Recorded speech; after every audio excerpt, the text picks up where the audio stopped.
And I was on my way to Charleston, South Carolina. We were going to meet in downtown Charleston and have supper together, which we did. That was all planned. It was the unplanned event that caught me off guard.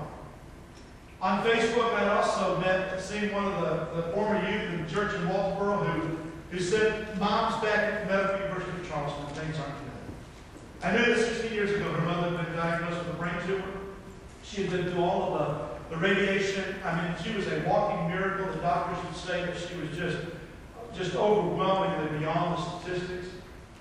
And I remember seeing that. I said, I'm going to have a little extra time. I'm going to go to the Medical University, and I'm going to see Dawn, her mother. A person that I love dearly, that I mission trips with. Dawn is just one of these lovely personalities that just draws you to her. But I called the Medical University on the way, and I said, is Dawn Arrington there? And she said, no, they sent her home. And I thought, okay, she's home, everything's okay. There was something inside me that said, no, it's not okay. It's not right. And so as I passed the exit of Walterboro, I made the turn, went into Walterboro, and drove to the Arrington household. When I got there, there were several cars in the parking lot and the driveway. I got out, walked up the driveway, and went up onto the porch, and I heard her father, Phil, good friend of mine, say to Brandy, who was a twin, she's 29, 30 years old now. Her and her brother were both there, and I heard her father say, Brandy, you need to answer the door. You're not going to believe who's standing. I thought, I'm just going to surprise you. When she came to the door, I didn't expect the tears and the breakdown that happened. She opened the door, and around my neck she went, and I mean, she just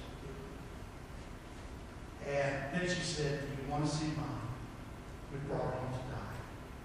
She may have another day or two.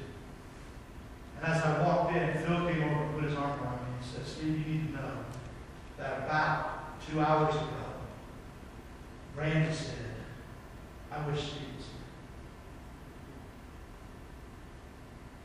here. Is it possible that God heard a prayer of a kid hurting and said to a naive pastor driving down 26 to Charleston, you're close, why don't you just swim on?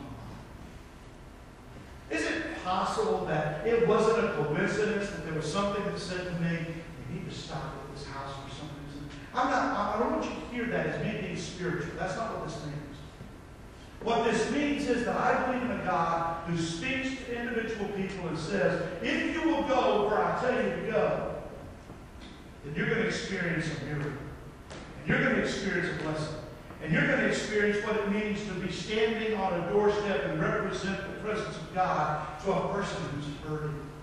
You know what I did in those hours that I stood there? I reaffirmed that there was a God who could answer her prayers.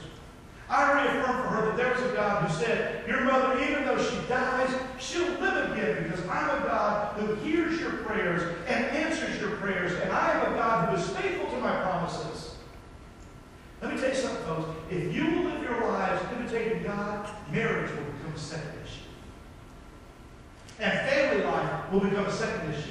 Because you'll have the guidance of the Holy Spirit inside of you that says, say this, do this, go here, be sensitive in this area, listen here, forgive here. And you'll have one that says, here's what it is to follow and be an imitator